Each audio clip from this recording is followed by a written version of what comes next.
I just kept getting rid of it for 3 years because they had like 100,000 something miles. I'm tired. And they traded it. Oh yeah. Especially the make sure they're good for winter. Yeah.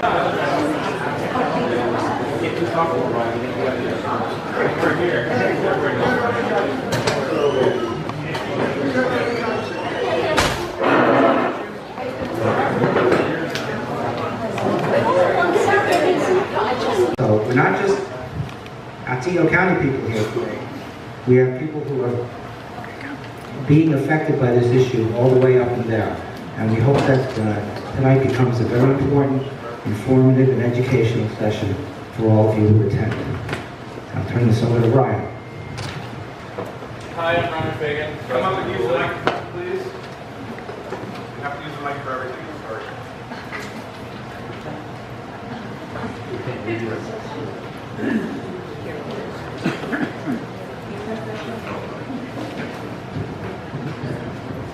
Hi, I'm Ryan Fagan. I'm president of the local lake association here. A couple of weeks ago, Nicole approached me and just asked what the area concern level was about these trucks. And since I had been sitting in my boat counting them day after day all summer, I got about 30 emails from various association members in regards to it. I thought that it was an issue that we definitely should have a conversation about. The Lake Association takes no political role whatsoever, but anytime there's an issue that affects our landowners, it is definitely something that we want to sponsor a conversation with. So in that light, we appreciate you all being here, and I'm sure there's many, many different viewpoints and experience levels that you can share with us. Please contribute what you can. Thank you.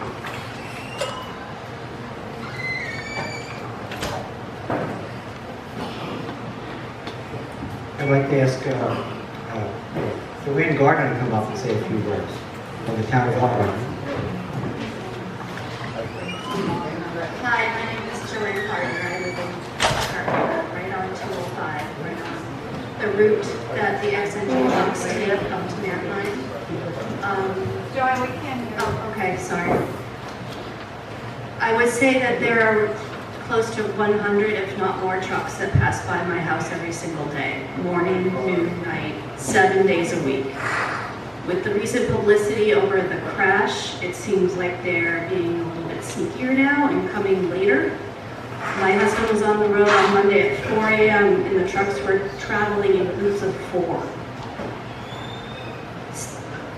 And I would just like to reiterate that this isn't about pipelines, this isn't about even natural gas. This is about a company that is putting its bottom line over the welfare, the public safety of everybody along this route. And if any company decided to run hundreds of trucks that weigh over 80 tons up and down our roads, 7 days a week, 24 hours a day, I think they would be under the same scrutiny. So I just want to thank everybody for being here, and I hope that we get answers to our questions. Thank you, JoAnn. Next to talk about the Manheim end of the route, the northern end of the route where the gas is deposited, we have Schue. Thank you very much, and I also want to thank everybody for being here tonight. It really is wonderful to see so many people coming out and taking an interest in this very important issue that affects all of our safety. Let me tell you who I am. My name is Keith Schue. I work with various organizations in the area. I've been studying energy issues for some time now, and this is one of them. I was involved 2 or 3 years ago when this project was first proposed in Manheim, and I expressed concerns about it at that time, along with a whole lot of residents who also were very concerned about the proposal at that time. So I'm going to talk to you about what's happened since then. So this is what the company, XNG, is saying that they're doing. This is what they advertise to do. This is what we saw it permits to do. Basically, delivery of natural gas to your door. So the concept was basically this. Okay, first there's the Iroquois pipeline. I hope you can see it on this map. I know it's maybe washed out. Thanks. Yeah, there it is. Okay. Yeah, let's go. Right over there. That works for me. Is that good for everybody? Is that okay for everybody? We good? Okay. So we have the Iroquois pipeline that reaches from Canada going south to downstate, and is fed by other pipelines that are in the area, including the Dominion pipeline. But what I'm going to talk about here is what's going on at Little Falls. Right at Little Falls, there's a community just to the east of it, where XNG has proposed to site their facility. Basically, they describe it as a distribution hub for gas. The intent was to take gas out of the pipeline and put it into these large trucks and deliver them to sites, so if it's a school or a hospital, some type of use nearby that isn't attached to its own pipeline. And basically the idea was to provide local gas from the Iroquois line to local customers in the vicinity of the XNG site. So basically that was the idea. This is what they went to the town of Mannheim to propose. And so that led to a application for a special permit. It needed a special permit because this wasn't in an industrial zoning district. This was out in the middle of an agricultural area, so it needed a special permit to do it. And they went to the Board of Appeals in 2014.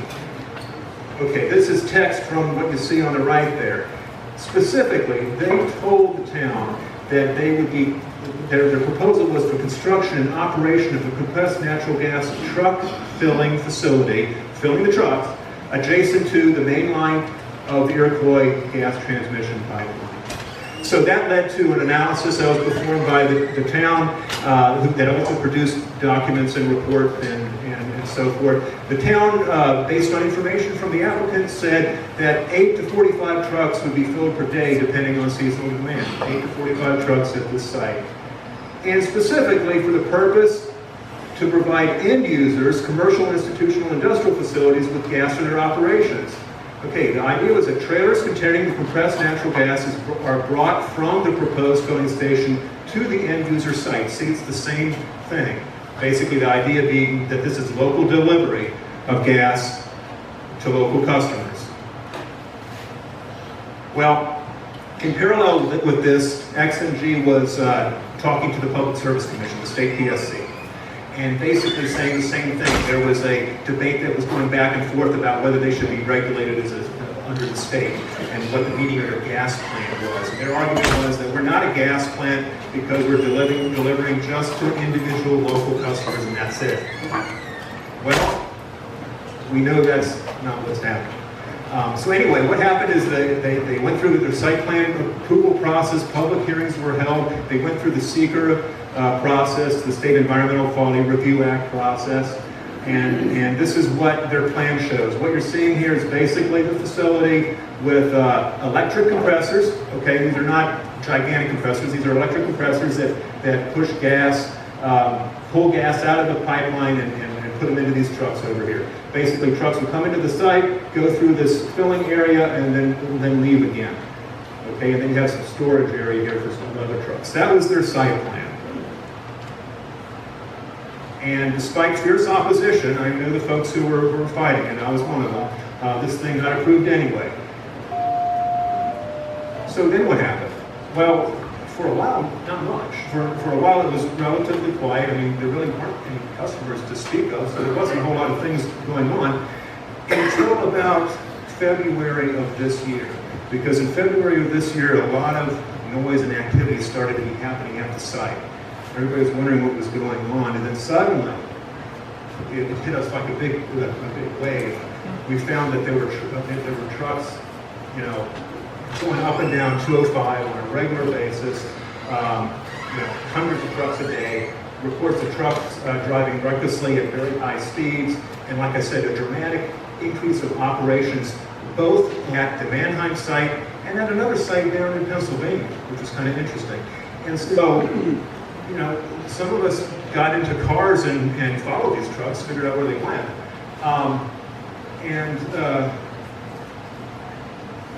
That's what we found, is that there was the route that they were taking, not delivering local gas. This is not about local distribution up in here. This is about bringing gas from Pennsylvania up to the Iroquois. And so some of the folks like Craig and Bill who were talking a minute here, they were emailing me and saying, well, I don't think they're taking gas out of the Iroquois at all. I think they're putting gas into the Iroquois. I think they're taking truckloads of gas from down here in the fracking fields of Pennsylvania and carting it up here and putting it into the Iroquois. And several of us said, well, that can't be, that doesn't make any sense. That doesn't make any sense from an economic standpoint. I was one of the folks that didn't believe that first too, but sure enough, Bill and Craig and Vera were right. That's exactly what they were doing. And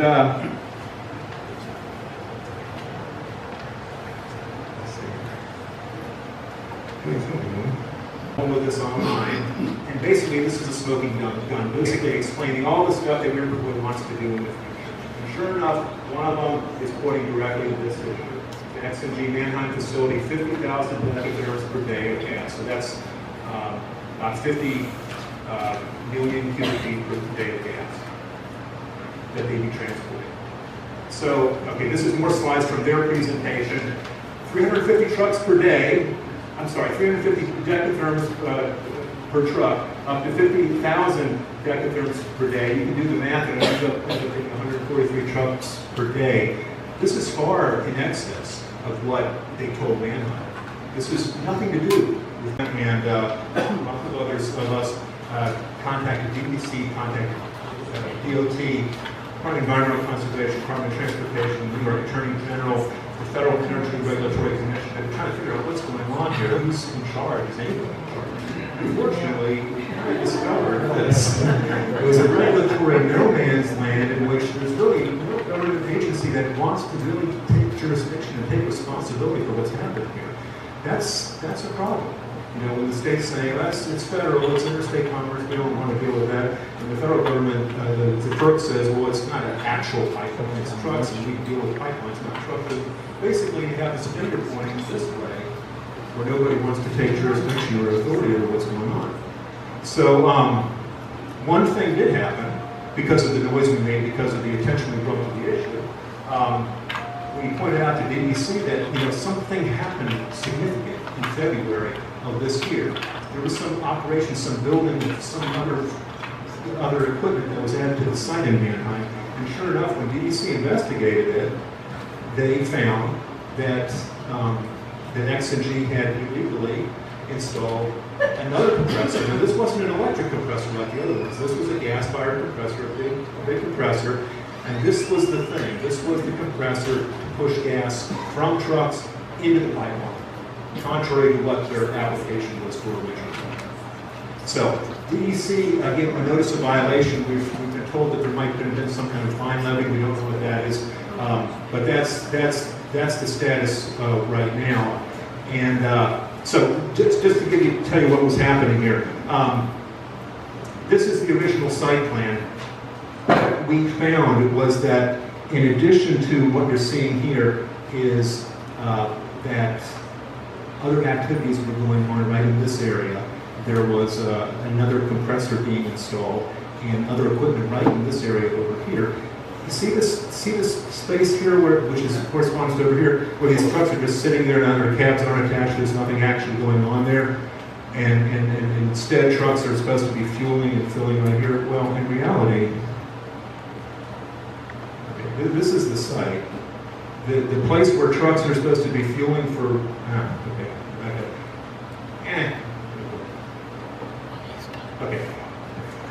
We can see what's going on over here.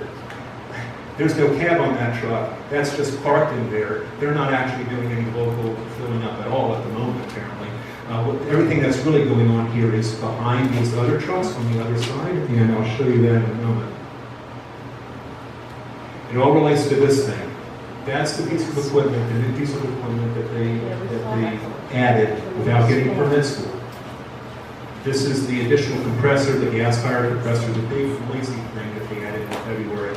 And this is what's being used to put gas from the trucks into the airport. When you go around the back of the facility, you can see them loading up here.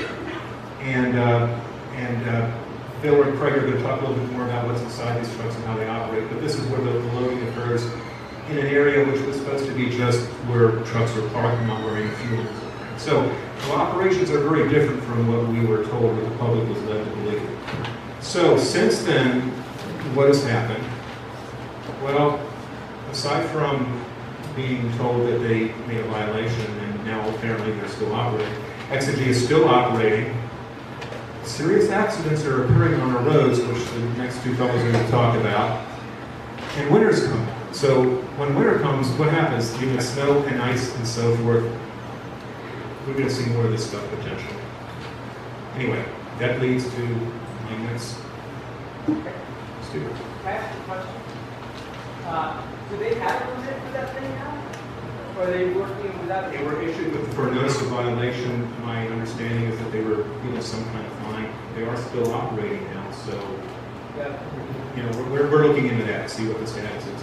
And the Iroquois pipeline sends the gas to who? Who's the customer? Who's the customer? Downstate. Right now, they're also proposals to reverse the flow of the Iroquois. But yeah, right now the gas flows downstate, and there's more and more gas development occurring downstate, including another power plant that's being built. Are they keeping it in the United States, or is it a possibility that it's shipping And out? there's a possibility it's being shipped away. There's a connection point along the East Coast, and also if they reverse the flow to Canada. Yeah, we'll take the questions at the end. I just wanted to let you know, I didn't mention this at the beginning. Yeah. I just wanted to mention that XNG was invited, expressly invited to attend tonight, and they're not here. Also, the New York State DOT responded to my requests for information and talked about the Office of Modal Safety. I don't know what's going on here. But the Office of Modal Safety has conducted 14 inspections in the last 2 years for hazardous materials statewide. So they're a little understaffed, and they were so understaffed they couldn't come tonight. They wanted to, but they can't. They couldn't. So we did invite everybody involved in this, everybody we could think of that was involved in this issue. Okay, I think our next speaker is next. And This is Daryl, right from the community in Manheim. He wants to say a few words about what he's experienced up there. Well, first of all, welcome here, ladies and gentlemen. Keith covered a lot of the stuff that I was going to talk about, but if you could get that screen back up, my wife and I live right there, and we walk around the plane every night with the dog, and like he said, it's entirely changed from what the proposal said. This is, I don't know if I can kind of read it. This is the original article that we saw on the paper the very first day it started. And Keith did cover it also, is natural gas pulled from the pipeline will be dry, compressed, and cooled and delivered to customers by way of company tractor trailers according to the proposal. And that's the only proposal to this date that I know of, and I've known every meeting. I went to talk to the town board about this new facility going up, because my wife and I saw this being built through the whole winter, because like I said, we walked this. It's a big roof, it's about a mile long, we go down and around and back to our house, and we didn't know what was going on, so I finally went to a meeting, and this is an operation, and like Keith said, the traffic actually tripled from what they proposed, because I didn't notice the trucks all that much. My store was right there down the road, they were right by my store. You know, when they were delivering, it was no big deal. I could close my eyes and cross the highway and chance of getting run over was slim to none. Now it's like you gotta run for your life because it's really that much traffic. And like I said, I don't know if you can get back, but on the back side of if you were showing that big fan, when we walk by that thing, it's loud, we smell gases, and that pipe,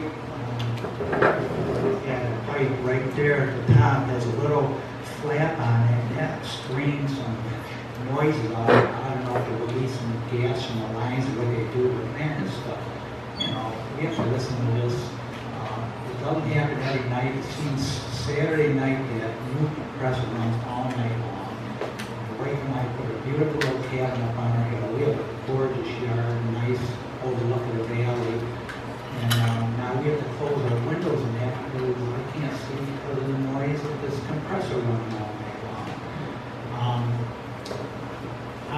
I know I'm kind of upset, and you are with XNG, but I believe the whole problem lies with our town board. They wanted this from day one. I don't know, I think like the old fashioned way they got paid off.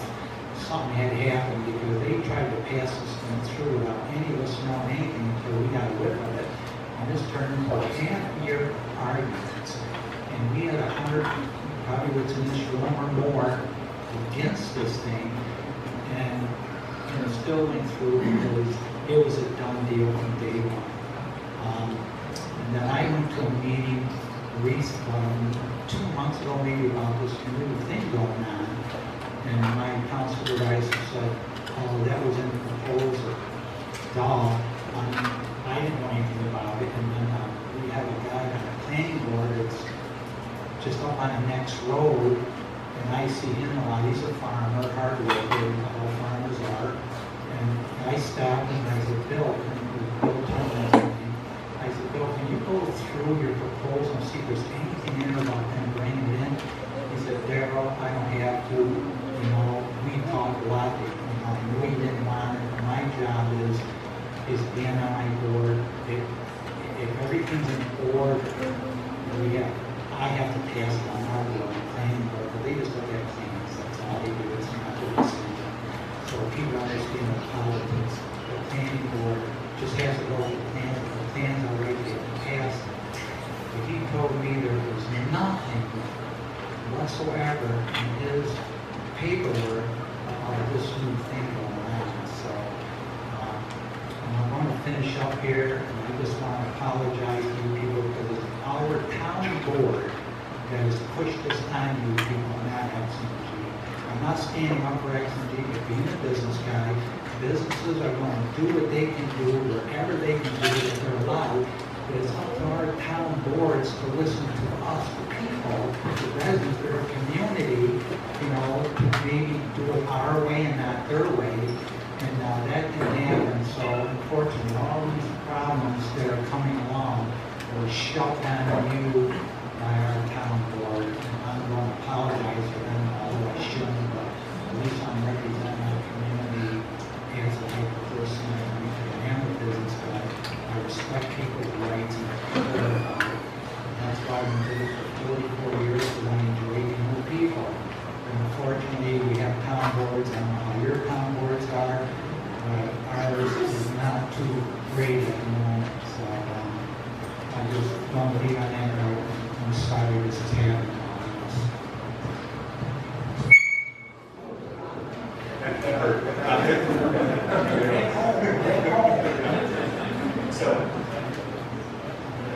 So now I'd like to introduce Vera.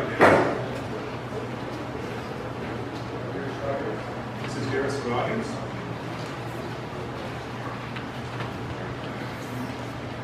Hello everyone, it's nice to see all this involvement and citizens coming out because they're concerned. I'm coming from Pennsylvania, from the plant that is in Forest Lake, Montrose. I live a few miles from it. My children lived on the road, North Road, and my grandchildren. So they decided, I went to meetings in my county, planning board, the township of Forest Lake, and I learned more about it and also protested.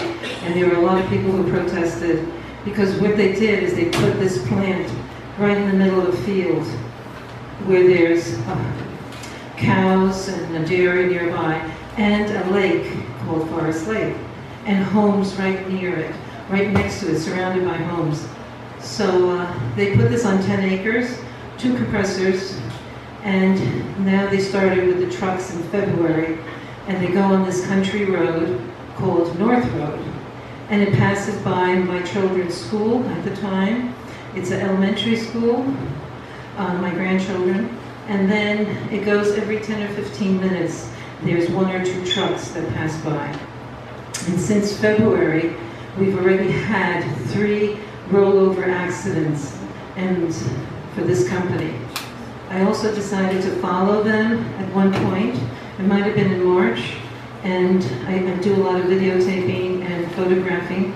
So I made videotapes of the company at their site in Forest Lake, then followed them for 2.5 hours, followed their trucks, and took note that they were speeding at different points, and it was hard to keep up with them. And then I went through your little towns, which are like our little towns, and I saw that they were passing lakes, just like what we have. And I said, wow, this is amazing that they're allowing such trucks up to like 100 a day, all day long, 7 days a week. I've talked to, then I went to the plant in Mannheim, and I stood in front of the plant, and I could smell the odors, and it overcame me. I actually had, got ill, and felt, woozy, because you could smell the odors coming from the plant, besides the noise. And then I talked to the neighbors across the road. They were telling me they're trying to sell their home for a long time. They can't sell it. We have homes now for sale all around our plant in Forest Lake. And then I went onto the site and I talked to the workers. And I asked them questions like, what's happening? Where is this gas going? Is it just going to companies nearby? And they said, no, it's also going to a pipeline. I said, oh, I didn't know about that. And show me the pipeline. It was right in the back of their buildings. And they pointed out, and I said, what's the name of the pipeline? And they said, Iroquois. And I said, and then where does it go? And they said, oh, it goes to like Long Island, down south in New York. So they're basically mostly filling the pipeline. That's why they need so many trucks. This is not the only plant. This is not the only company. Another company is trying to come into my county, called Pentagon. They have now kind of withdrawn. And then, of course, we see the new company, Fenton, in New York, that wants to do something similar. So you can watch my videos. You can see what it's like, what they're doing there. And the noise was so loud that they had to put a wall, a special wall, which they just built maybe a month or two ago. And they put this wall all around to diminish the noise because they failed our noise ordinance. We do have a noise ordinance of, it's either 50 or 55 decibels. So if you have too much noise here, you can fight for a wall, hopefully, around your compressors. And then I called our DEP, which is like your DEC. And I said to them, their odors are coming out. Do they have a special permit for this? And they looked it up and they said, no. Well, don't you think they should? Because look at all the emissions. I can smell it on the road. And something should be done. So they looked into it and they said, yes, you're right. They should have a special permit. And now they had to develop that and engineer that and had to apply for it. So that's still in the works. So the more people that get involved, the more can be done. Like you have a nice group here, if the group keeps growing, you will get some kind of results. You complain to all the agencies, all the authorities, all the people involved, and you can make the changes that you need and to protect yourself. Because they really should not be on these side roads. They're on the highway, they're on 81, they're on 88, but these little roads next to, I passed by your lakes over here today, the houses are right next to the road. God forbid they slip in the ice and snow, you're going right into the houses and into the lake. So this is absolutely needs to be stopped somehow or redirected. Thank you.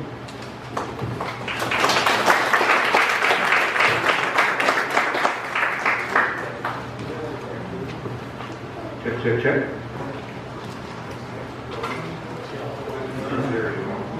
So hi there, I'm Bill Huston, and I'm just going to say a couple words just to introduce myself so you can see me, because I'm going to be sitting down, and this guy's going to do most of the talking, and it's really hard to kind of shut him up if you know Craig Stevens, who we're talking for. He's a great speaker. So I want to just say thank you to everybody for being here. Thank you to the event organizers. I want to extend my thanks to Nicole Dillingham at SEGA 2000 for being a leader in fighting this issue. And thank you to the video crew, Vera back there. She is multi-talented, and Heriberto Rodriguez, Eddie, is over here. And I think I'm going to basically turn it over to Craig. See, what we're going to do is, we struggled with how to do this presentation, and we finally decided we're just going to do a joint presentation. So I'm going to be like a color man, you know, we watch sports, right? So I'm going to be Craig's going to do most of the talking, and I'm going to fill in and do some gabbing when it's appropriate. So take it away, Craig. Good evening, everybody. Thanks for being here. Fantastic turnout. Just to introduce myself, I'm a 6th generation landowner in Silver Lake Township, Pennsylvania, right next door to Vera's place, and just down the street, Forest Lake is next door to Silver Lake Township, so the township right next door has a filling station. I'm also a 5th generation New Yorker. My mom's from Oswego. I have 4 generations buried on the Oswego River, so I'm a New Yorker also. And when I showed up in northeastern Pennsylvania, I didn't have any problem with any of this going on, but initially was introduced to all these issues, but this one really struck us with a chord. Vera came to us and said, we don't know what's going on. I don't know what's going on, but it looks interesting. It's not usual. We're used to compressor stations. By the way, we have 50 compressor stations in Susquehanna County by itself, one county. We're used to compressor stations and pipelines. That wasn't the issue. We weren't used to people filling up with them and then leaving. Then to find out they weren't just leaving 7 or 8 miles and crossing the state line into New York, they were driving 130 miles. And then we heard the volume because the people started to complain nearby. 100 plus trucks a day. That's each way. So that's 200 truck trips if you add up both ways. Imagine that, because these are small roads like yours, and they're going right past their houses and coming right back the other way. So we want to start. So the presentation of the main points. What I'll do is I'll let Bill do some highlight information from where he's seated, and then I'll do something. So the main points we want to bring up is these are called virtual pipelines. The companies actually call them virtual pipelines. And XNG isn't the only one. There's 2 others just in our 20-mile circle. NG Advantage and one that was called Pentagon Energy. And so those, we had 3 popping up, not just one that we'd never heard of. They're unlike any other vehicle on the road, these trucks. They made them look just like multimodal shipping containers. Nobody knew what they were. They're unregulated. We called every regulatory agency to say, hey, has anybody watched these? They said, what? Why would we watch those? That was very concerning. I will say I had my dad's jacket on. He was in the Civil Air Patrol for 63 years, emergency first responder. He was so good that the first call that was made by Tom Ridge when he started Homeland Security was to my dad to come and work for him. He did national Civil Air Patrol work. So when I saw this, I immediately went into the boat that my dad told us to do, which was caution. Let's see what's going on and if this is going to be safe. They're extremely dangerous. We will show this in the, they want to play them down, but I'm going to show you why you might not want to believe the PR. News media, they tried to bring in the information and they kept calling the stations compressor stations only. Like, the compressor station is necessary to fill the trucks. Nobody was talking about the hundreds of truck trips a day. We added up, if we added all 3 together, that would be XNG's filling station, the new one they want to put in Binghamton, NG Advantage, and Pentagon. We could have 400 or 500 of these trucks a day on the road going, we don't know where. NG Advantage had a 200-mile radius from where they are filling is where they go in any direction. So every neighborhood is on red alert. So the news media wasn't getting things correct.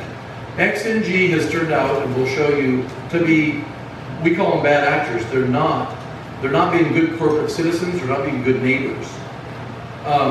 Here's my first thing was first responders. Go ahead, Bill, and if you want to fill in anything else.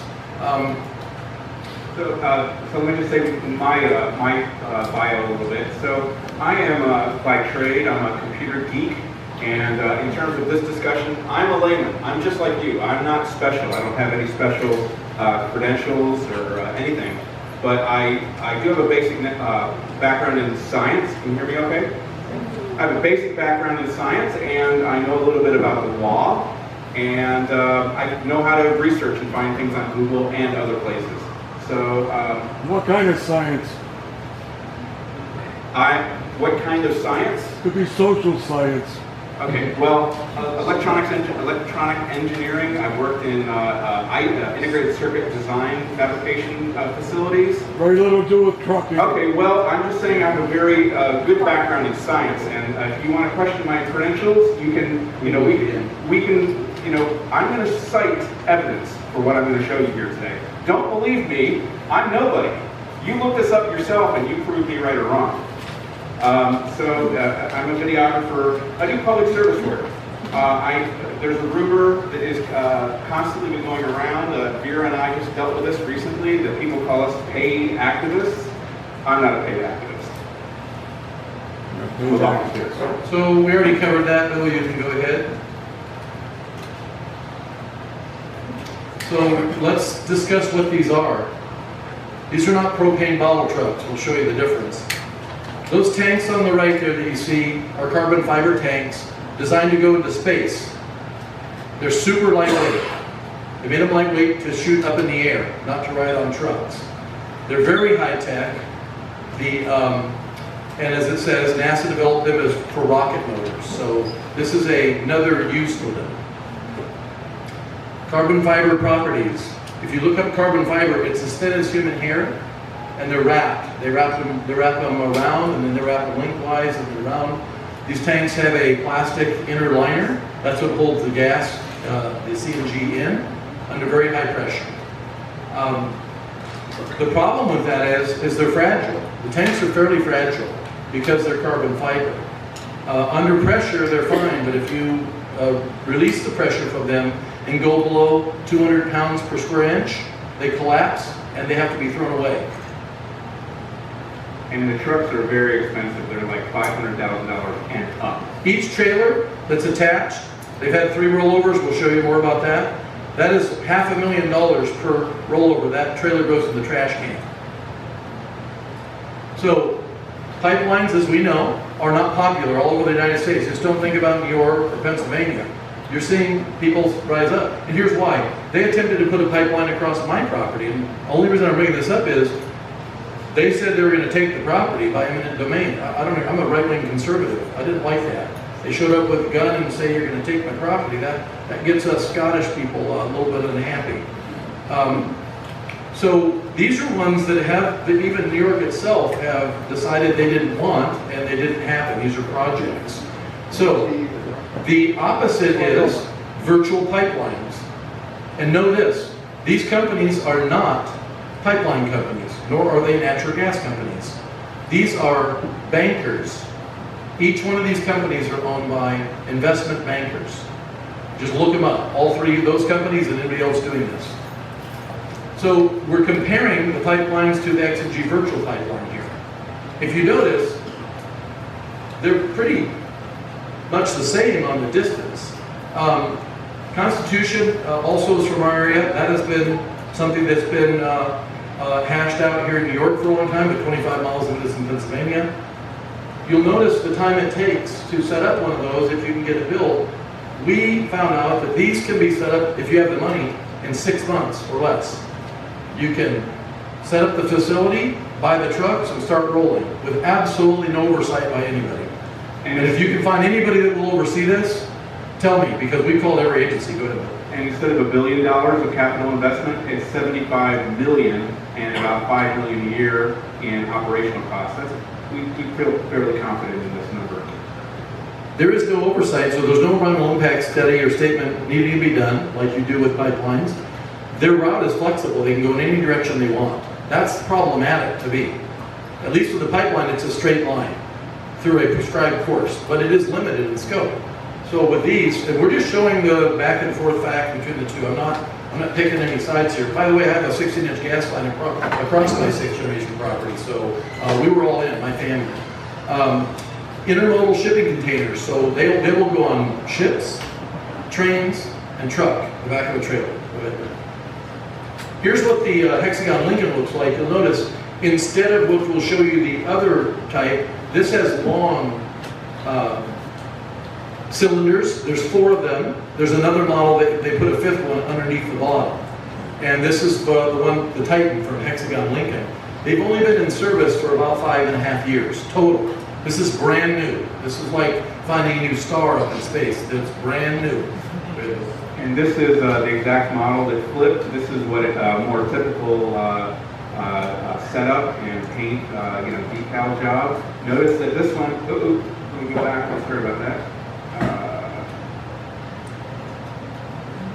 on 1 second. I'm very sorry.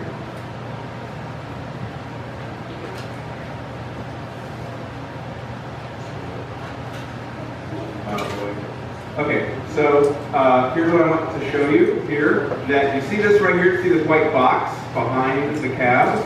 This is actually the fuel tank for the truck. The truck itself runs on natural gas. Now the one that flipped here had additional side saddle tanks. You might have seen the picture where it was flipped upside down. There was a big tank on each side of the truck, right between the steer axle and the drive axle. And go ahead, Craig. And we know there's some truck drivers, and we thank you guys for being here that are in the audience, but one thing we're hearing from the drivers of these trucks is they'd rather drive a diesel. There's actually low-end torque with the diesel, and a Jake brake. There isn't any low-end torque with these. That's why you see with their flashers on going 10 miles an hour up or down, up a road. But when you go down the hill, you're using brakes to stop it, which is, any driver in here knows that's the last thing you want to use is brakes when you're slowing a 40 or 50 ton vehicle down. So this is the light sale, light store. Go ahead. XNG has maybe 3 or 4 of these. They don't have too many. Most of them are the Titans and this type, the Quantum.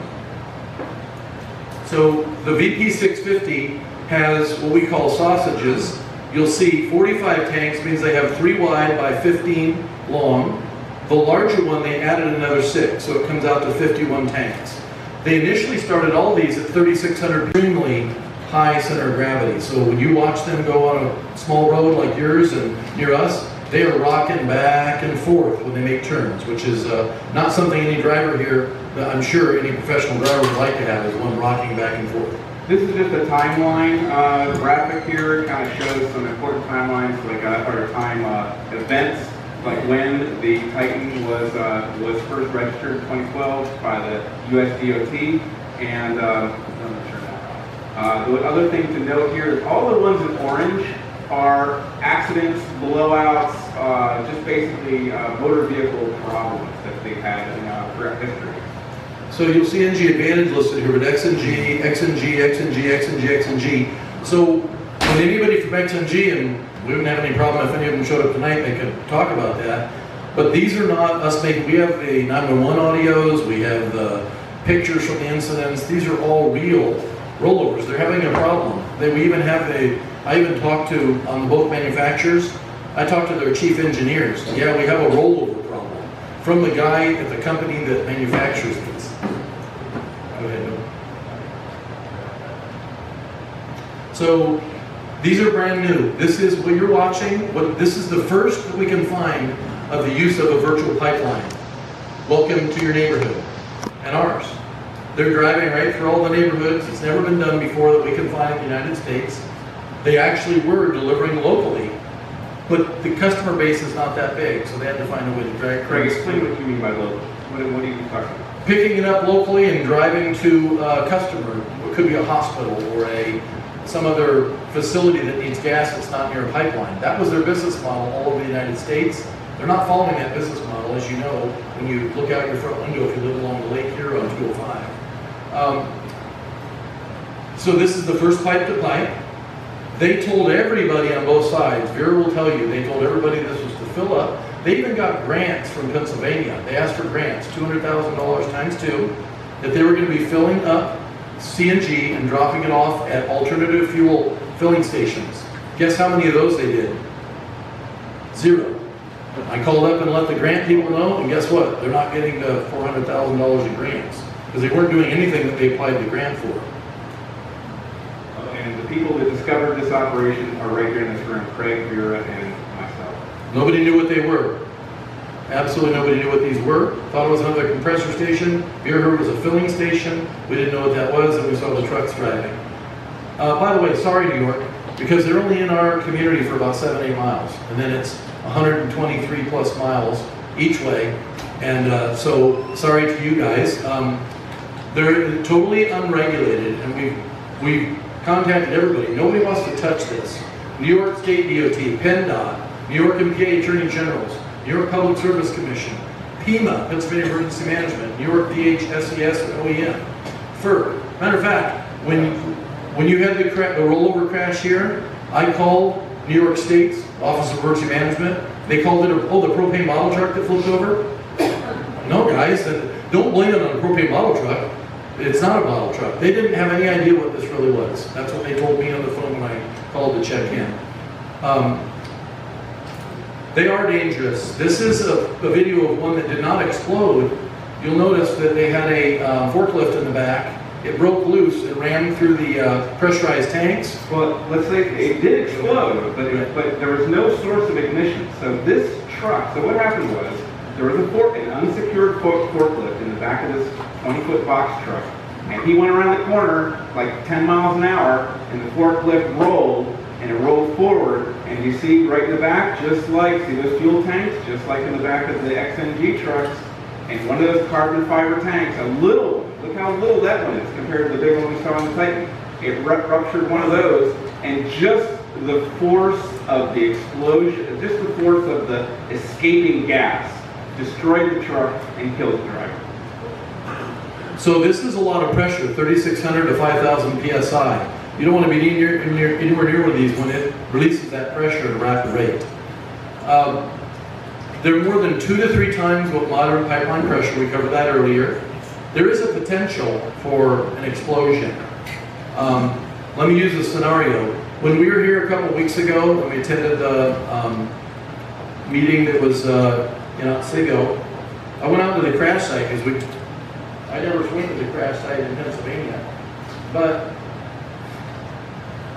I retrieved 2 road flares that were right next to where the truck had flipped into the ditch. Now, I don't know about you, and I'm not a first responder guy, so the ones that are in the room, heroes. You've seen in the last 3 hurricanes and what happened in Vegas, we got heroes. Can I stop you right there? Yes, sir. I put that road flare out. Perfect. There's one with it. 3 weeks before the accident, if you look at your pictures, there's a tree down. I cut that through the chainsaw. Perfect. Thank you for clarifying that. Excellent. That's why we're here. You guys know the answers to the questions, so thank you for the answer. Just concerned me to find them at the site, so as you know, we wanted to make sure that that was the case. So we've got a couple risks here. You just saw the one where the tank was burst and it literally blew the truck apart and killed the driver. With no explosion of the gas. No ignition. And anybody here, if you have a vehicle that's going into, somebody wants to sell in the United States, they put it through massive testing. They have to give the vehicles to the testing agencies who basically try to destroy them, roll them over, crash them into things. They give them ratings. Our concern is we can't find it anywhere.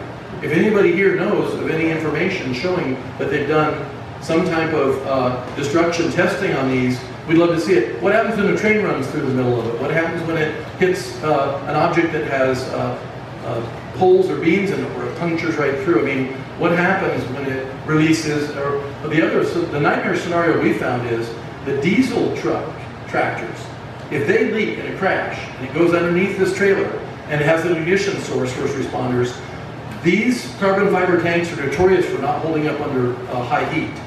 So that flame would come up underneath, it would heat them. Once they burst and you have an already ignition source going, you're going to have a problem. Bill and I figured out it's what, 750 tons of So go ahead. So this is the. So this is, I don't want to, a lot of times when you go into like math and physics and things like this, you scare people. So I don't want to scare you, but this is a really simple equation, and I encourage you all to do this yourself. So all you need is like a high school level physics education, and you can do this yourself. So here's what you do. You tell me, go look it up. Go grab your physics textbook or look online and tell me what is the energy potential contained in 364,000 standard cubic feet of methane. And my estimate, from what I've been able to look up, is basically just a table lookup, it's 384 gigajoules.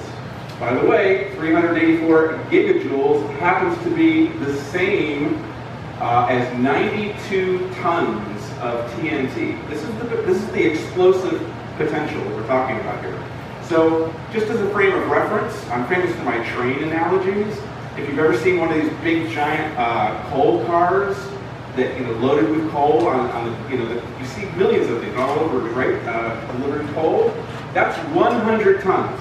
So basically, a coal hopper car filled with TNT. That's the size of the explosion. Now, I was going to try to get you videos. We failed to get the videos on time, but what I want you to do is go home tonight, get on YouTube, and look up the Mythbusters final explosion.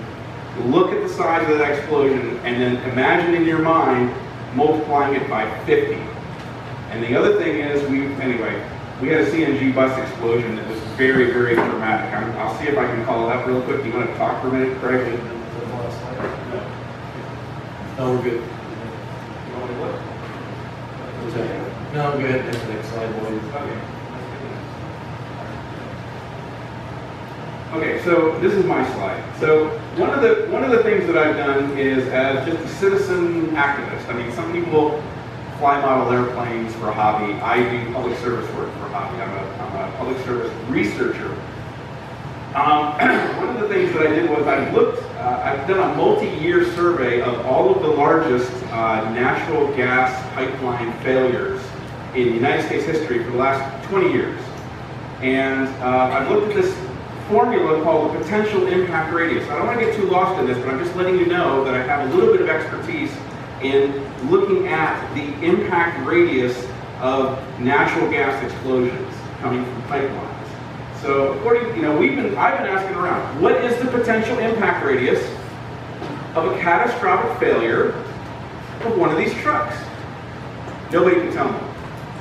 So according to my estimates, I'm rough guessing, and I'm a lay person, and maybe there's a better number. The number I'm going with right now, 800 feet to 1,500 feet for thermal impacts.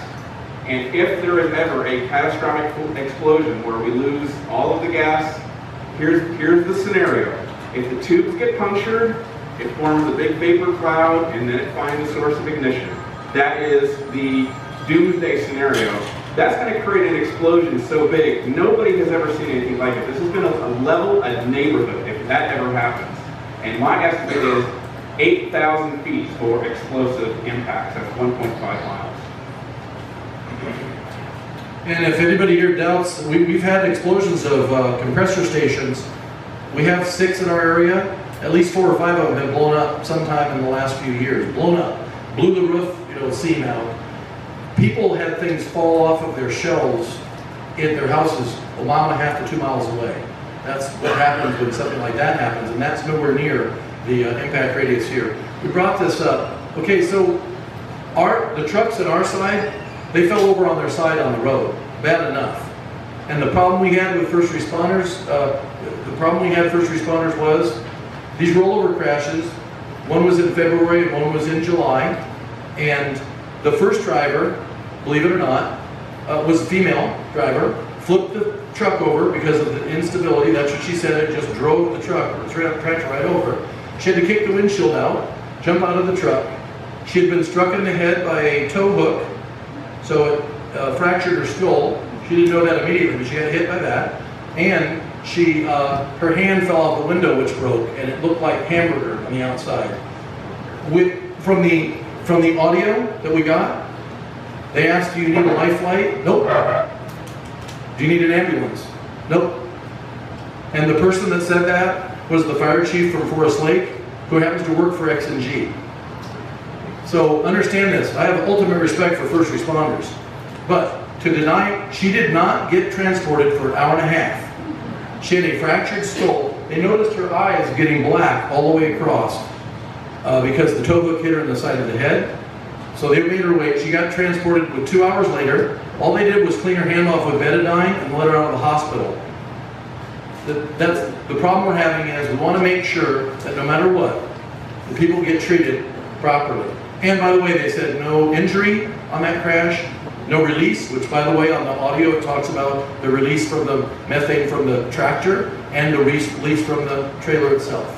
Go ahead, Bill. And the last thing, the first thing that when she finally got to the hospital, the first thing that they did at the hospital, and this is in Montrose, Pennsylvania, a very company town kind of place. It's oil and gas all over the place. The hospital even has the name of a gas driller on the side of the hospital. And the very first thing they did to treat her was give her a drug test. Which we know is standard if you're a truck driver, but maybe you could treat her injuries before you do that. This is not your neighborhood. We had them roll on their side. You guys, actually, New York, it's much more spectacular. All the way upside down. Thank God this driver survived. Look at that cab. That tractor is destroyed. I don't know how he survived it, but it's pretty much a miracle. We're not sure what happened to him. We heard that he had fractured his collarbone. We don't know that, but we heard that. We heard that he had spent a few days in the hospital, overnight observation. So our concern is for the drivers, communities, and the drivers. They should be treated with respect. By the way, every truck going by has a driver and has a human being and has a family, and would like to go home that night, and we're concerned. So the difference between a propane truck and one of these CNG trucks is very obvious. First of all, the special rigs with propane is they're in a steel bottle. They've been working for over, they are subject to levee, they call it, B-L-E-V-E. Bill knows more about that than I do. And propane is heavier in the air so the vapor cloud can stay closer to the ground. And the good news is for like 60 years they've been using, plus years, using propane bottle trucks. We rarely see those on their side or upside down in a ditch. First responders are well trained in LPG spills. Propane is a much lower pressure and it's less thermal energy in each load. I mean, we're talking about 200 pounds per square inch versus 3,600 pounds per square inch. Yeah. So we're concerned that the media is not covering this properly. So our education process is not just here tonight. To you, our neighbors, we consider you our neighbors. You're on the other end of the virtual pipeline. But also to the media. They have to get this right. When a first responder says something and gets put in the media, and we find out it's different from that, whether there's miscommunication or not, that makes everybody look bad. You can't, my dad said, you rush to the fire to put it out, first responders, you know that, but after it, you try to find out what caused it to avoid it happening in the future. You can't avoid something happening in the future if you want to acknowledge what did happen and how we're going to resolve the issue. And we had one accident that happened in Binghamton where a Quantum, XNG Quantum, lost all of its gas, the complete load, 12 tons of methane, and it was not reported in any news outlet. And in order to learn what's going on with these trailers, folks, what I'd like to know, and maybe someone in this room can help us out, especially the one that you saw in the ditch here, where is it? Where's the trailer? Because the two in our neighborhood disappeared. We don't even know where they went. We don't know what serial number was on them to determine if they tried to put them back in service. And from what I understand, this one was at a tow yard one day and then it disappeared the next day. No forensic examination by NTSB, motor carrier, or New York State Emergency Management. I will guarantee you there was none of those at PA HEMA either. We just got a couple spots. Yep. Well, we're going to finish up too for Q&A. So Susquehanna County, same thing. Look at the pattern here. Began operations before anything was approved. No permit for the gas-fired compressors. By the way, they're old. We were told they were old refurbished compressors. They're not even new ones because those are very expensive. That means they're probably looser and putting out a lot more problems into the air. They lied to the officials. Our county commissioners actually shut them down because of how much they were not telling them the truth. Mannheim, you saw from Keith's presentation, exactly the same. So both ends of this, no matter what your feeling is on this matter, and we will accept any questions and any input on it, but to lie to both communities on each end to say what their business model is, and then start driving through this neighborhood here, this beautiful area of the southern tier, without anybody saying yes. So you were trained here. I guess the first responders had a trainer come in August. And our problem is, anybody we talk to, the first thing they say is, these are safer than propane trucks. Really? How do we know that? We have 70 years or 60 plus years of propane trucks driving around on the roads. These have been on the roads for about 10 minutes comparatively, especially the new ones, tightened about 5 years. And then if you get to the approval of the Quantums, they've only been a year in service on the road. So our problem is the drivers seem to be getting injured. They don't seem to be getting transported. The second driver, where we are in July, sat on the side of the road for 8 hours. He had a dislocated shoulder and he broke his foot when he jumped out of the vehicle. But they kept him on the side of the road. I know there's not a first responder in here who would leave somebody on the side of the road that was injured like that, not knowing what problems they had. So our focus is we have concerns about that in our neighborhood, and I'm sure you do here. That's it. I want to thank you all, and what we'd like to do is... Can we have the lights up? Go ahead. Yeah, can we have the lights up? And also, I encourage you, we're going to do a little Q&A, but I encourage you, please stick around, because the most important part of this discussion is going to be at the end. Nicole's gonna tell us what to do, what we can do, how do we stay engaged. By the way, is there a sign-up sheet? Is anybody passing around a sign-up sheet? Okay, good. Because what's that? Okay, because we want to stay in touch with you all and keep this involved. So keep this going, this conversation. So moderator, who's going to moderate the Q&A, or I guess we can just do it. Is that what okay. So do we have any questions? Yes, sir. Methane is released at either end of the day from any. Whereas the Titans have between 45 and 51, they blow off, they're very loud for a lot longer. We were told by the driver, we only listen to the drivers, we're not on the site, we're not allowed to go there, but we talk to the drivers, it's an interesting concept. But if you're asking how much is in, if one flips over and they have to emergency release it, it's between 8 and 12 tons of methane gets shot into the per one trailer. There are fugitive emissions, but I can't tell you like an exact number. Nobody's ever quantified it. This is all leading edge research that we're doing here. Gentleman in the black. Yeah, there you have hypotheses on why they're taking the route that they're taking. It's a one-way road. Why not the highway? I think there's a Repeat the question.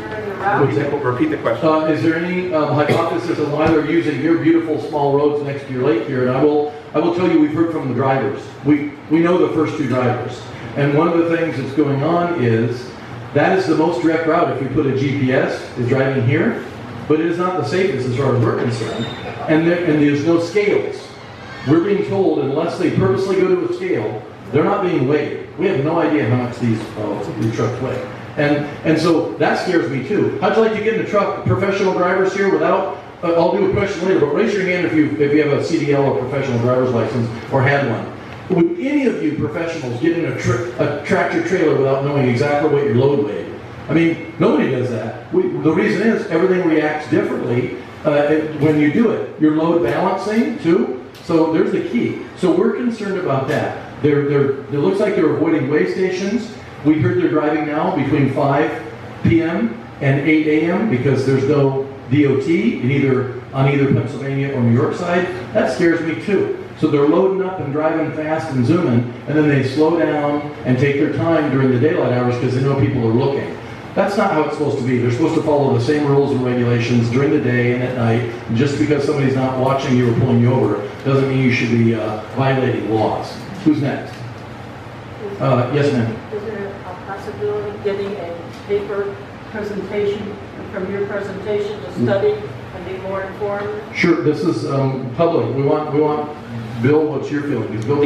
I'll put the PowerPoint online, but we're gonna put this whole video together with the PowerPoint incorporated, and write down my email address and write down Craig's, and if you have any questions or want. And I have cards too, and we can give you that because we want you to, this is educational. This is not, we're not bashing anybody. This is reality. They drove through your neighborhood and flipped one over. They flipped two over in our neighborhood, and they blew an entire contents of a trailer in Binghamton, New York. And go ahead, ma'am. What kind of responsibility do you get from either state or federal DOTs? We had to drag them into this kicking and screaming. But they did start pulling them over and found out there were overweight vehicles. There is higher rate of speed going on than they're supposed to. You CDL holders know this. You're not supposed to be driving 5 or 10 miles an hour over a posted speed limit.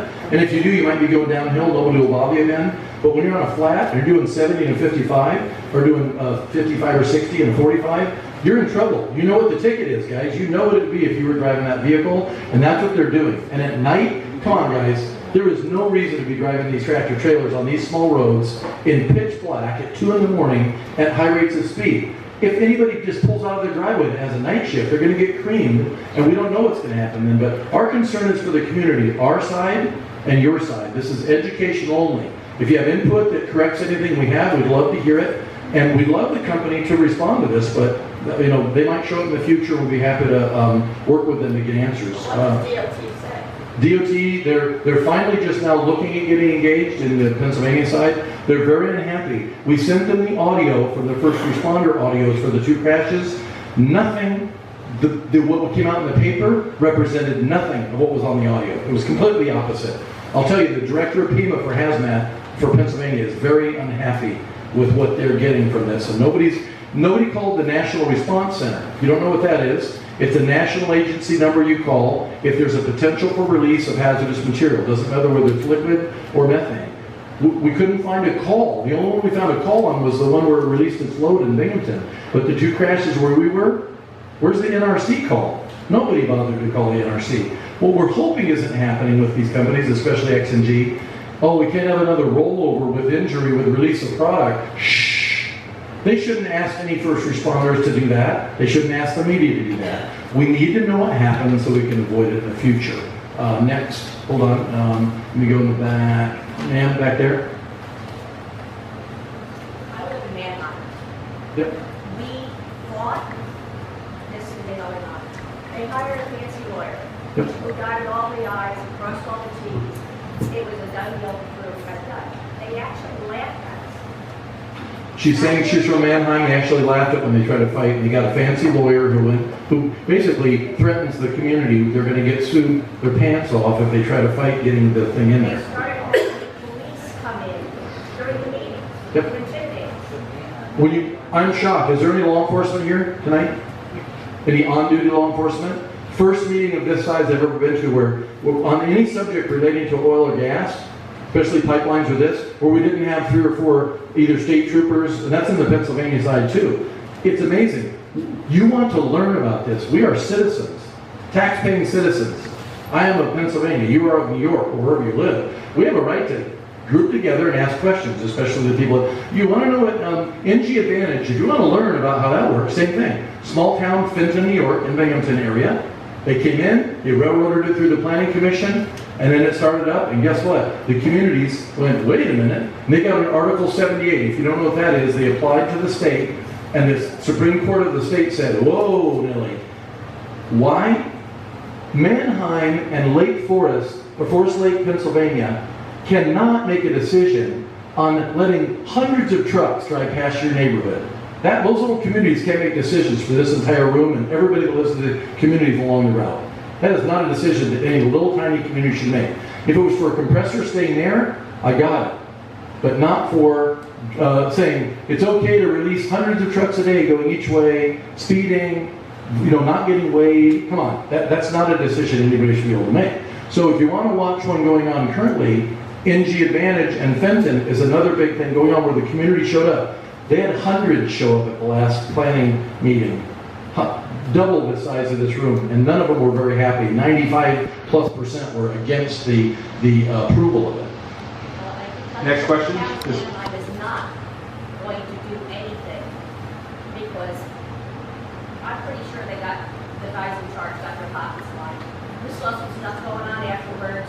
It's home improvement. We recommend you call the Attorney General's office. They are listening to complaints all along the route, including, and I think the number's on there. The AG is in a receptive mode to listen, and so is the Public Service Commission. I mean, there's the issue. You have to call somebody and make a complaint. They only respond to complaints. It's just like nobody comes to put your house fire out unless you dial 911. So you have to call. We'll give you a list of people to call. You start putting pressure on them. It's not about saying no to something. It's like saying, what is this? That's exactly what this is. What do these trucks do driving past my house? Hold on. I just a clarifying question to you're elaborating a little bit too much. Sure. Can you stand up, please? You might be able to hear you better. On the one issue, this whole weight thing, I have a few questions. What is the purpose of a weigh station? Why do they have weigh stations on the highway? To find out if the load is higher than it can carry without a special permit. Okay. And those trucks, then that's on the highway. So are they trying to avoid those weigh stations on the highway? I can't say that. I can just tell you the route they picked is specifically has no weigh stations from Pennsylvania all the way to Mannheim. But if it was an issue on the main highway, it would be especially an issue on the smaller roads that they're taking right now. Well, there's a lot more law enforcement on the main highways, and we already have weight tickets that we've seen that are well over 80,000 pounds, which is over 40 ton. You need a special permit. We've even seen weight tickets that go over 50,000. For these trucks? For these trucks. 100,000 pounds or 50 tons. Yes. We have no idea what's in them. What do we do to enforce that on these roads? You have to call your New York DOT. You have to complain. Put in or? They should do it on each end. They should have to weigh the vehicle before it leaves the site, as far as I'm concerned, to make sure that on a road. One of the really simple asks, and Nicole's going to go into this, and when she gets her time at the end, but one of the simple things we're going to ask for, and this seems like perfectly reasonable, right? We're going to ask that the New York State DOT promulgate rules, and we're just finding this out, but basically it's wide open for hazmat in New York State. There are no special routes for hazmat in New York State outside of New York City. So we're going to ask that not to single out this particular trucking company or anything. We're just going to say, maybe it's a good idea if you're running bulk, high-frequency hazmat loads, maybe you should stay on the interstates. That's a real simple ask, and we think that that's going to be easy to get. Yes, ma'am. I just want to make a simple comment. My husband works in the trucking community, all right? And it's the understanding that these drivers that are hired, they're paid to run 2 runs back and forth. Yes. So they're on a time limit to get the 2 complete runs in a day, and that's how they get paid. That's the only comment I want to make. Did you ever repeat it? Yep, so the company requires, not asks, requires the drivers to do 2 full round trips. That's why they're going so fast and they pick the most direct route. That's all we, as a son of a first responder, that's all we want, is a truck racing from point to point and then having the hazmat load in it and picking routes that have beautiful scenic lakes next to it, where if I lose control in about 3 months or 2 months when there's black ice on the ground, which house? Eeny, meeny, miny, mo, which house is going in the lake? We want to avoid that. That's why you're here. We have to avoid that to keep it from happening. Why not the larger interstates that are mostly flat with slight inclines? Some of these, we just came in on a 9% grade coming into the community here. And what's at the bottom? You turn right or left, or you take out what? What's over there, guys? Your entire power system goes out if one of these drives right through it. Come on.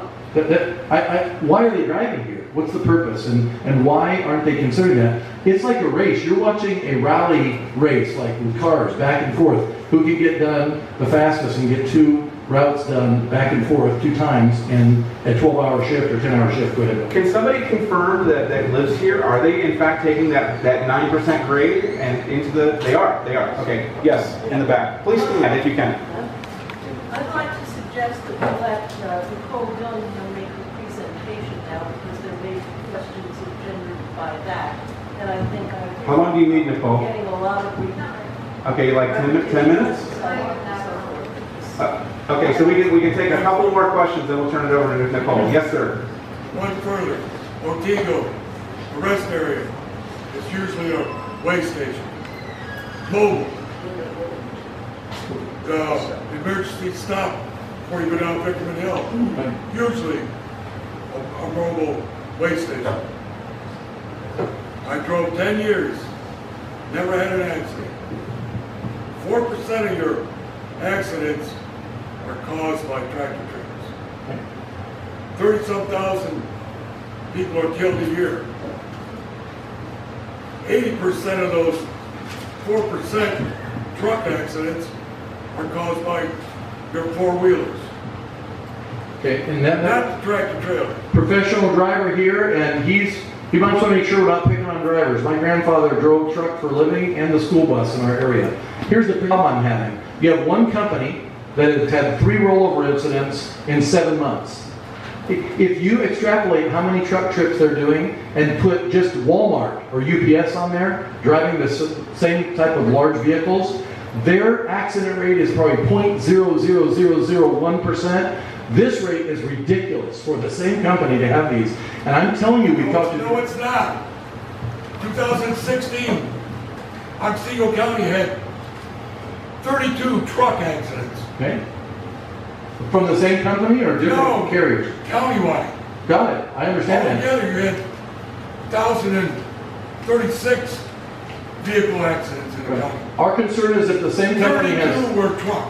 My concern is that the same company has 3 crashes, just like they've had in Pennsylvania, in a short period of time. We ought to all be concerned and wonder, are the drivers trained properly? Are they speeding? I mean, there's just questions to answer that should be done. Stand up if you can. Sure. I'm James Powers, I'm on the county board. Yes, sir. A couple of quick things. Number one, New York State has rolling weigh stations. It's not like down in Virginia or North Carolina where they're set up on the interstate and you have to stop to get food. Yes. You go over a hill, you don't know they're going to be there, and there they are. So they have rolling weigh stations. Right. Secondly, if anyone knows anything about politics, you know that New York State and the national politics are not going to let New York City and Boston freeze in the dark. They're going to get natural gas here somehow. Right. Some people in this room, including on Single 2000, Nicole Dillingham, have worked very hard not to get pipelines, which would be the safest and best way to get this gas to market. Okay. So instead, we have these trucks, which I think are not a good idea. Okay. But I don't know why we don't follow suit. If it was the county board did, write a letter to Andrew Cuomo saying we want a pipeline. We're sick of this. And he never even bothered to answer us back.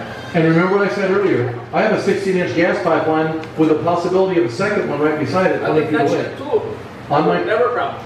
On my property, so I got it. So here's the issue. We're not here talking about pipelines, but as you know, these are competitors to pipelines. I'm wondering why the pipeline companies are upset with these people. Because they came in and just jumping into their... we're asking the same questions that you do. This isn't about for or against something, it's about safety issues. Not one time has XNG, to my satisfaction, or Bill's or Vera's, answered a direct question on what's going on with these trucks and why they're flipping over. XNG came to our county and gave us a presentation, what, 3 years ago? Well, I think you can talk to them. About how many years ago? 3? That was before they did the virtual pipeline. That they were doing. Yeah, they've they were only been doing virtual pipeline for 8 months. Yep. Okay, let's move on. Any more questions? Stand up if you have a question. I got one right here. You got about 2 minutes. I understand about everybody complaining about the trucks 24/7 and everything else. But, you know, there's a lot more problems than that. Your natural gas trucks are not as dangerous as people think. You take a propane truck, you roll it over like you showed there, you would have had a hell of a problem. Because propane is a liquid, it's heavier than air, it goes to the bottom. That whole place would have been flooded out now. Okay, so there's two things. Go ahead.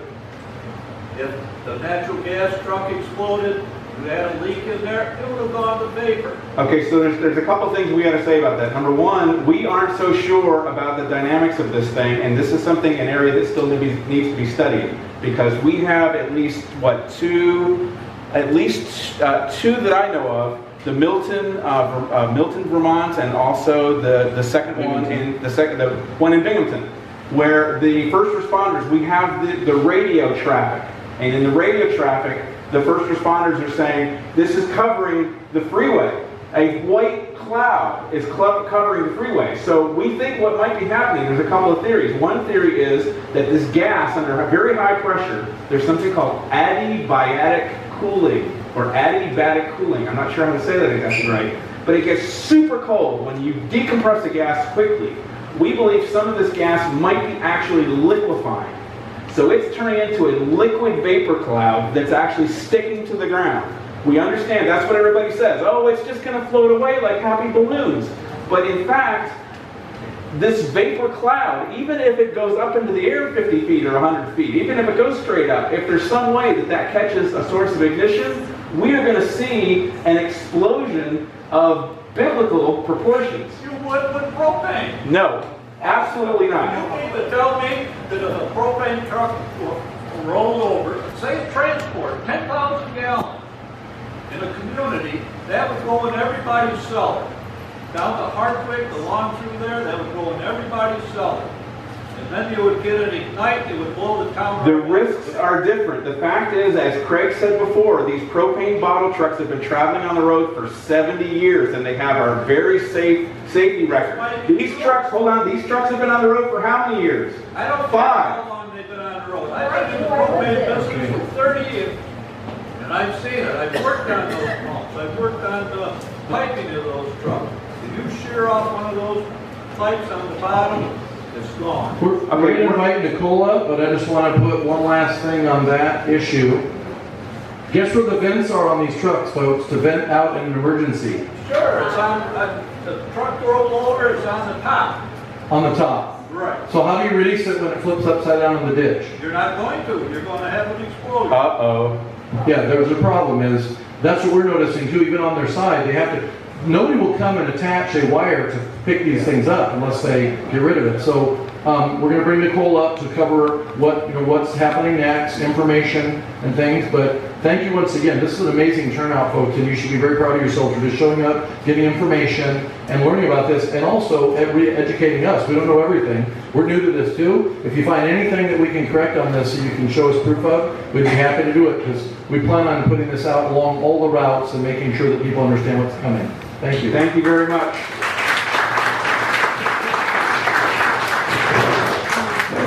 Thank you, everyone. Thank you to our presenters, Keith Schue and Craig Stevens and Billy Huston and Daryl Wright from Amman, who had a lead. And thank you also to the Canadarago Lake Association, who is concerned about this. We know why. Those trucks are driving 24/7 down that Canadarago Lake Road. And of course, the Chamber of Commerce, because it's obviously a concern to everyone that has businesses in the community and so forth. This is clearly a serious issue. We do not have all the answers yet. But you just need to be alerted, and you need to start asking questions, and you ask the questions of your government agencies. They are the ones, DOT and the Federal Motor Vehicle Carrier Act, FMCA. There's a hotline where you can make a complaint, and there are certainly DOT officers you can call, and you can call Senator Seward and Assemblyman Bill McGee.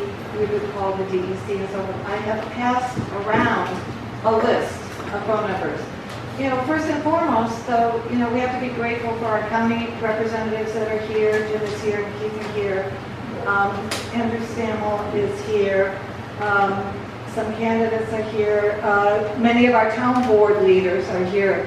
And the town boards can play a role in this too, because the town boards and the county, they can pass resolutions that then get forwarded to the DOC and so forth. So this is the beginning of figuring out what's happening in our community. But I want to just cover the specific asks that we can make. First, I want to emphasize we are not against these trucks necessarily being on the roads of New York State. We are against them being on undivided local highways that are frequented by farm vehicles and school buses and so forth. These local roads, as you well know, do not have shoulders, do not have passing lanes, do not have pull-out lanes, and they're one lane in each direction. This is the problem. They have the interstate highway system that they could use, and I did the Google Map quest where you define the two alternate routes. It's 7 minutes in time different. For 7 minutes, they're disturbing the safety of our community. So that is something to discuss with the DOT. While they are looking into the safety of these vehicles, they should have a short moratorium on using the undivided highways. They could have a moratorium on undivided highways, say in the interim use the interstate. That does not work in interstate commerce, that's why the interstates are there. And by the way, they could still take the trucks in on local roads if they're making a specific delivery to an individual customer. They would just not be using it for this virtual pipeline scenario. The other thing, and it was mentioned before, but the federal government allows our state DOT to designate hazardous material routes. Some states have no designated routes. That means all of their roads are open. Some states have a lot of designated routes. New York City is the only region of our state that has a designated route. It has several designated routes for hazardous materials. Sometimes they even require a fire department escort with the hazardous materials going through their communities. Well, why is it only New York City that needs protection? If we're getting as many as 100 or so of these trucks on our roads, isn't it logical to ask our DOT, to ask Senator Seward, to ask our county leadership, let's get a moratorium on the use of undivided roads while we look at this. We could ask the DOT to install portable weight units if they're not going to direct these trucks to the interstate, but they refuse to put in a moratorium. Let's have a portable weight station installed right now. Let's weigh every truck that comes through. Maybe that will be alone more than 7 minutes of delay, and they'll be willing to take the interstate. Maybe that would defeat the purpose of taking this route in the first place? Exactly. So the point is that we as citizens need to get educated because we're seeing the trucks on our roads. And we do have vehicles for expressing our concerns. We have local and county and state government. And I have passed around, as I said, the charts of who you can call and reach out to. I would also suggest you go to your county meetings and you go to your town meetings. And again, bring your friends when you do, and just say, we're worried about these trucks. Has anything been done about passing a resolution to get them off the undivided roads? It's a simple ask. It's one we could all make. And then the more complicated ask might be, could we have actually a designated route for hazardous materials that are not being delivered to an individual customer that protects our smaller communities? Again, it's worth fighting for. We have beautiful communities here. We want to protect our children. I'm just looking over my notes. Yes, there's one more thing. I didn't get it on the list, so I apologize. But there is this formal complaint process, and there's a website. And if you have pens, you could jot this down, or I'll try to get it to you another way. But this is the federal government complaint, email complaint website.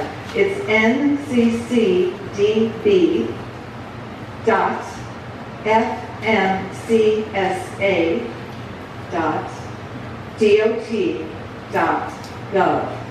So we should all, when you're awakened at night, when you see the truck speeding, put in a complaint. That's how we get results. Can you repeat that, please?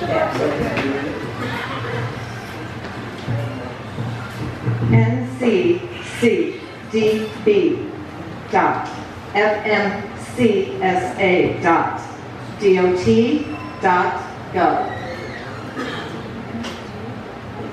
Yes. I'd just like to say, I sent an email last week, and someone called the next day because they didn't know what XNG was. It wasn't on their radar. So they took it very seriously. And I did return the call initially, and they called me again the next day. So please. And I have one more potential ask that we can make. And this is an ask of our DEC and the Attorney General. We have heard how these facilities were initially permitted. I don't think they complied with our State Environmental Quality Review Act, either at Mannheim or at Forest Lake. And a very good point was made. How does one little village, Mannheim, have authority to put 100 trucks going up and coming down every day on our roads? We need a full environmental review of this process. We have to ask the Attorney General and the DEC to reopen the secret process or start one anew based on significant regional impacts. This was an error, I think, in how it was originally presented, and it is time for us to really press the Attorney General's office where they're somewhat receptive, they are concerned about this, and to also press the DEC to step in and do a full environmental review. And then if it's, after a full environmental impact statement, if it's determined safe, or safe routes are determined, so be it. We are New York, we're open for business. We're going to be doing what is necessary to deliver fuels and so forth. It just has to be done appropriately in accordance with our laws. Thank you again very, very much for coming. Thank you. Oh, there's another one. If you're on Facebook, stop the bomb trucks. Stop the bomb trucks. If you're on Facebook, just remember that. And we're going to turn it over to the fire chief.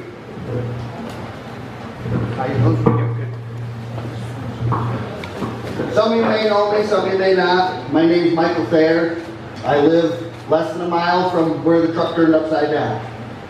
I've been in the fire company since we reorganized in 2006. I've been fire chief for 9.5 years. I've taken hundreds of hours of training. Since we've had the accident, besides the training, let me add just one more thing. I also have a CDL Class A, and I've been driving for 20 years.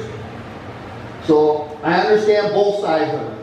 I'm not picking or choosing to which way. It's part of how we live. Decisions get made by the lawmakers. We wind up with these situations until something happens dramatic. Typically doesn't change. My role as the fire chief in our local communities, along with our other communities, is to make sure that the residents are safe when there is an accident, which is exactly what we did that day. We got situated, we had the county show up, we had state DOT show up, shut the road down.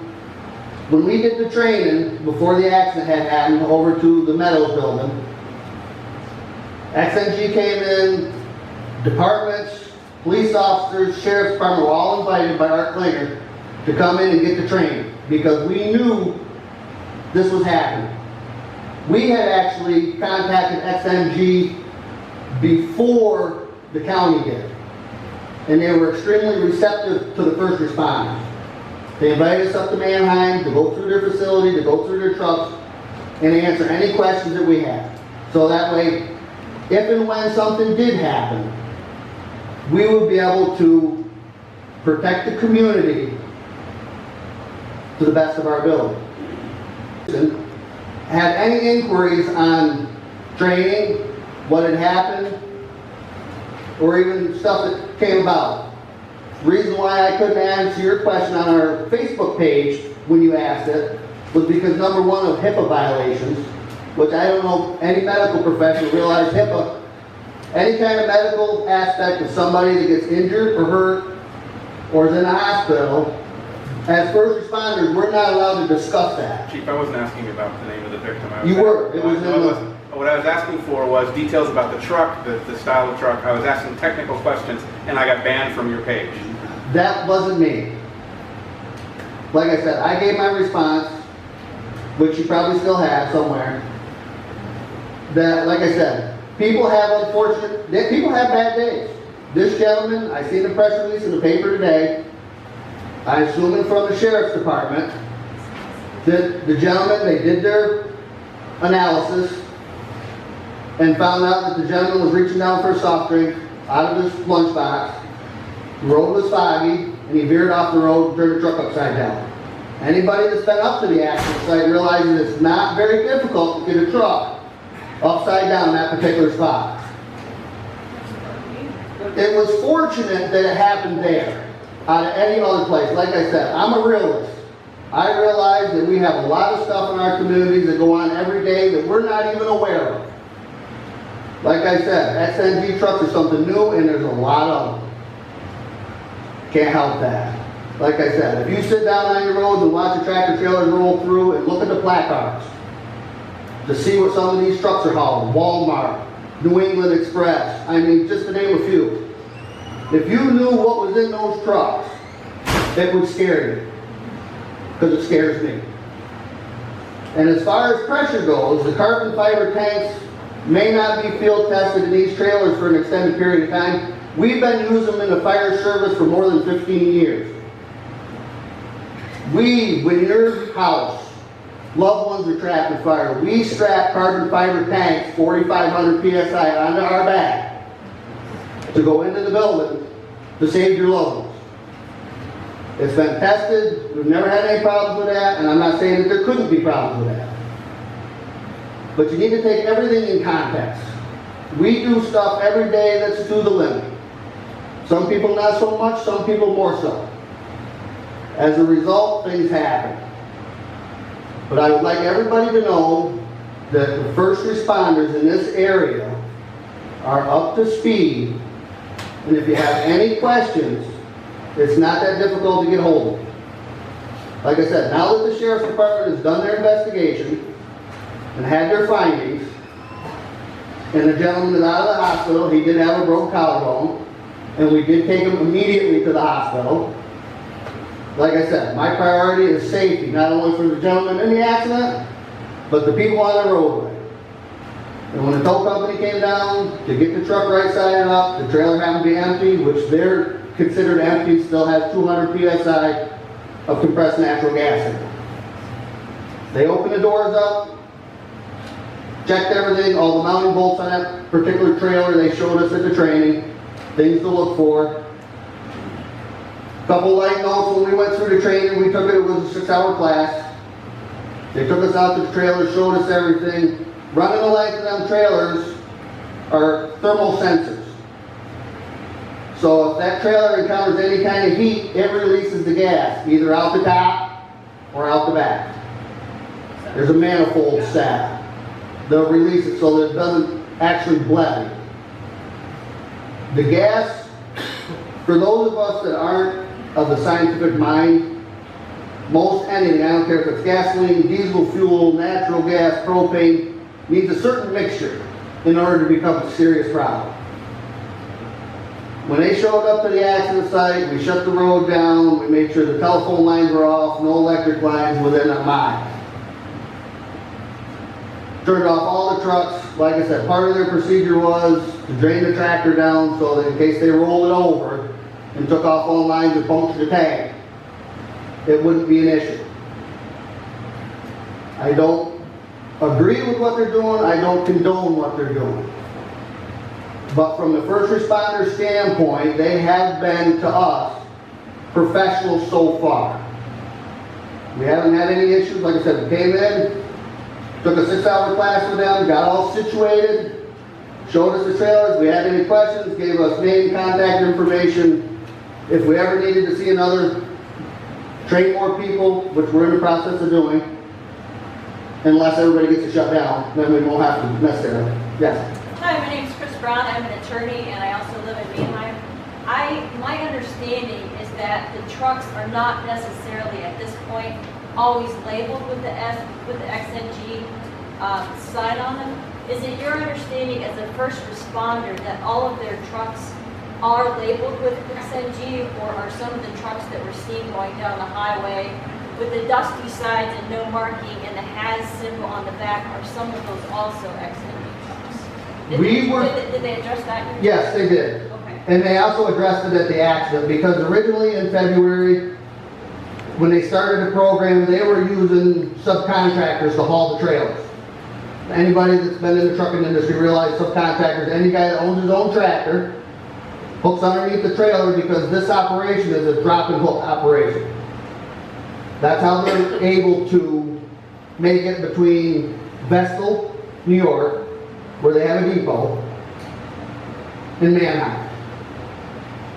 They pull underneath the trailer, they hook it up, they check it out, make sure it's all set to go, and then they take it, drop it, pick up another trailer, and then turn around and go the other direction.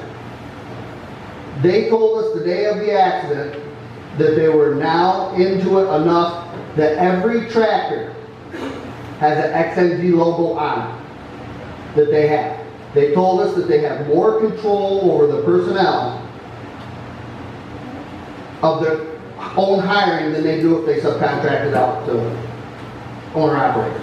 Okay, I mean, we are seeing a lot of those other trucks that look exactly like them with the hazardous symbol on them, but you don't think that's XNG, you think that's somebody else? The big red ones are definitely XNG. If they're hooked to a tractor, the tractor, I'm not saying always, because I'm not here for the company, but to my understanding, like I said, I watch these trucks drive by every day. They come right through my back door yard. Most every tractor that I've seen so far, like I said, I'm not paying attention quite as much as some others, have had XNG on the door. On the tractor. On the tractor. So as a first responder and the fire chief, you don't have, because, you know, I have a scientific background too, so I, like many people here, just want to gather information. As a fire chief, you don't have any significant concerns about the safety of these trucks then? No more than any other transportation on the road that we have now. I mean, we can run into the same issues. Like I said, I've been chief for 9.5 years, and this is the first truck rollover I've had. Had all kinds of structure fires, all kinds of car fires, car accidents. Do you think it's just happenstance that it happened to be an XNG truck that was the first? I do. It was explained to us that the gentleman that got in that particular accident normally ran between Montrose, PA, and Vestal. And you said he was just a distracted driver? Is that Yes. Okay. How often do distracted drivers manage to have accidents in your experience as a first responder? Not very often. I mean, if you look out at the amount of miles somebody drives every day and the amount of accidents they have with a commercial vehicle versus with a car or a pickup truck, you'll see it's infinitesimal in comparison. As a fire chief then, you don't see distracted driving as a big issue for truck drivers? It is a big issue. I'm not saying that. I'm saying the guy had a bad day Like I said, I believe, from my opinion, that he was unfamiliar with the road, like I was saying before. He normally run between Montrose and Vestal. For whatever reason, they decided to shove him under a trailer and send him to Manheim. When he came back, he reached down to get a beverage. He drove off the road. And like I said, if it had been anywhere else, he probably would have never got on its roof. But So XNG was taking an unfamiliar driver that was distracted, that then drove down the roads and had the first rollover that you're aware of, that a local truck driver has had. yes. Chief, we gotta get out of the room. We have to leave. We have to be out of the room completely in like less than or 15 minutes. So Okay. we have a lot of tear down. So thank you so much. Thank you, everybody. If you have more questions, please come and talk to Craig or to Keith or to Nicole or to myself. Some of the tractors also have Ryder on it. They don't have XNG. They're coming from where I am with the name Ryder because they're renting some of the tractors. The stain on the driver's side, the black. Well, yeah, you could tell them about that. But otherwise, they don't all have XNG. I saw a truck yesterday swaying back and forth its own way. That's what they do. It was Ryder. Right, that's one of them. That's the same company. The trailer on the driver's side, all the way back on the top, of a big black mark. That's how you tell them.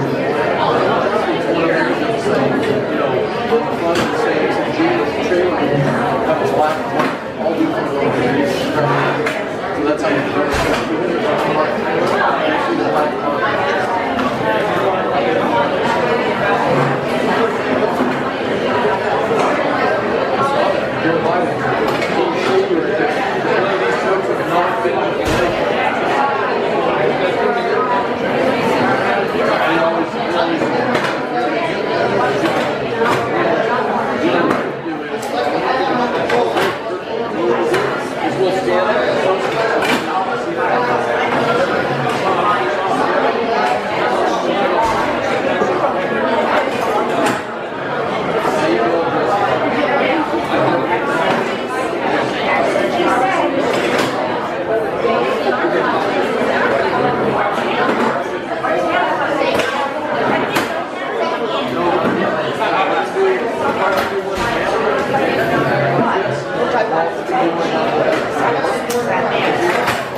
always say that.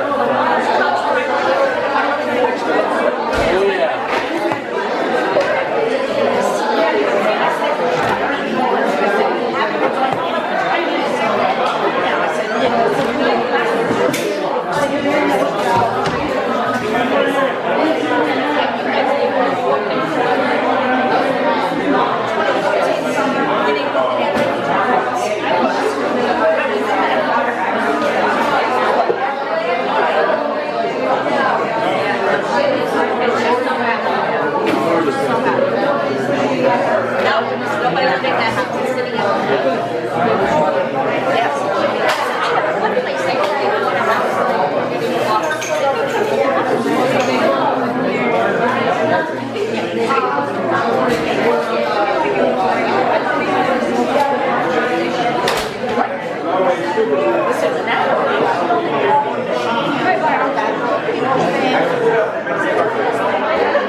My children finally left.